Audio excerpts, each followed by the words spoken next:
D'abord, nous rendons grâce à Dieu. Oui, bien sûr que les gens qui ne connaissent pas le continent africain peuvent supposer et penser qu'il y a des petites équipes sur le continent africain. Ça fait 6 ans que je le dis et je le répète, je suis sur le terrain depuis 6 ans. Avec cette équipe du Sénégal, on a joué un petit peu partout et je peux vous dire que partout où vous allez aujourd'hui sur le continent africain, tout le monde s'organise, les entraîneurs progressent, les entraîneurs africains, les joueurs africains progressent. La FIFA donne la possibilité aux fédérations de mettre des centres techniques, donc il n'y a plus de petites équipes. Donc si vous me demandez, posez la question, est-ce que je m'attendais à une adversité, je vous dirais que tous les matchs ici en Afrique seront difficiles, seront disputés. Et voilà, je crois que ce qu'il faut retenir sur ce match-là, c'est que malgré nos absences, on a pu empocher les 3 points à force de détermination, à force de ne pas abdiquer. Je félicite vraiment nos garçons. Quand vous avez la chance d'avoir de grands joueurs à votre disposition, c'est toujours beaucoup plus facile. On a pu travailler pratiquement pendant 10 jours où Koulibaly était pas apte. Koulibaly est venu nous rejoindre, je crois, dans le groupe juste 3 jours avant qu'on arrive. Donc l'axe central, comment dirais-je encore, Abdou Diallo et Pape Abou Cissé, Mbaye et Touré ont travaillé pratiquement pendant 1 semaine. Dans ma tête, je pensais que Kouli ne serait pas apte en réalité contre le Zimbabwe, mais je ne pensais pas que c'était le Covid qui allait le toucher. Donc dans notre tête, on avait déjà anticipé cet axe-là, on les avait laissés travailler ensemble, cette défense-là. Donc ils ont créé quelques automatismes. Je pense que dans l'ensemble, ils ont su gérer quand même les attaquants du Zimbabwe, même s'il y a eu quelques erreurs. Je pense que Abdou Cissé, c'est un très bon défenseur. Aujourd'hui, sur les duels aériens, il nous a sorti pas mal de ballons, il pouvait en marquer aussi. Abdou Diallo, c'est un garçon très intelligent dans l'anticipation aussi, même si par moment il manque un petit peu de concentration, c'est des choses qu'il faut améliorer. Je suis très content d'Ibrahim Mbaye aussi et de Balotour ici, du travail qu'ils ont fourni. Oui, Sadio, bon, si vous regardez bien l'équipe du Sénégal, je crois que vous n'avez pas l'occasion de regarder beaucoup l'équipe du Sénégal, mais ça fait depuis pratiquement 4 mois, 5 mois, 6 mois, toutes les éliminatoires de la Coupe du Monde, pratiquement on l'a fait avec Sadio devant. Je le dis, je le répète, Sadio Mané est capable de jouer n'importe où. Il est capable de jouer à gauche, il est capable de jouer à droite, il est capable de jouer en dessous de l'attaquant, il est capable même de jouer attaquant.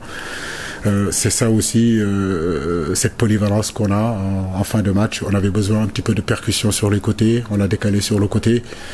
Mais je n'ai aucun souci pour le positionnement de Sadio. Ce qu'il faut retenir, je crois qu'on avait à cœur de bien débuter cette rencontre-là. Les 25 premières minutes ont été vraiment très intéressantes pour le Sénégal.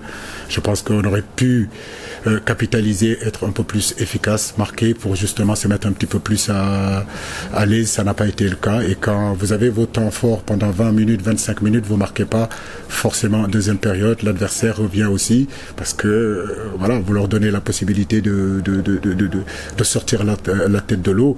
C'est ce qui s'est passé. En deuxième période, ça a été beaucoup plus équilibré.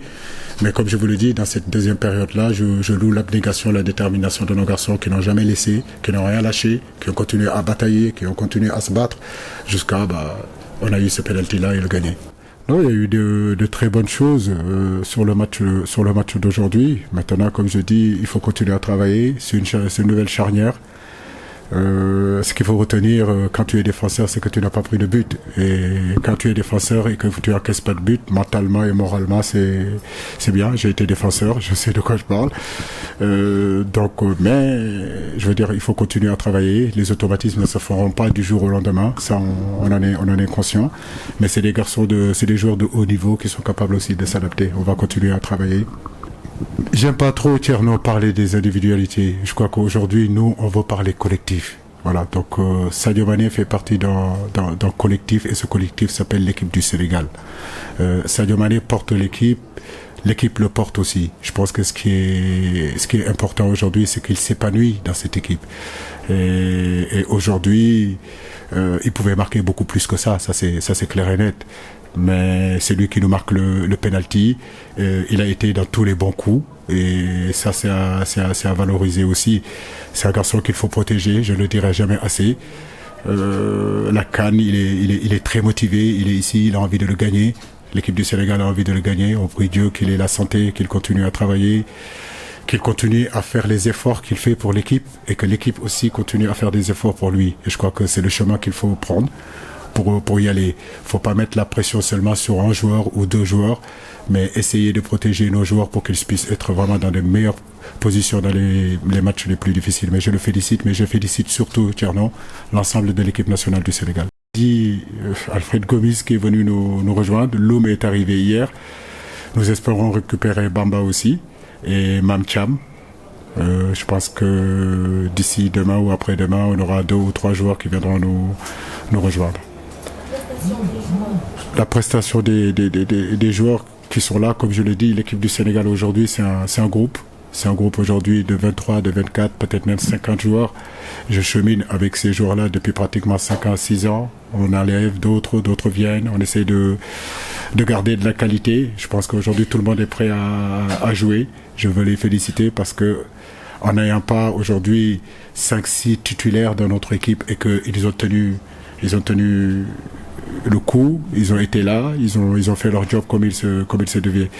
Moi, je fais pas partie des gens qui ont la logique de dire que parce que vous n'avez pas l'expérience de la CAN, vous ne pouvez pas forcément être bon à la CAN. Moi, je crois pas à ça.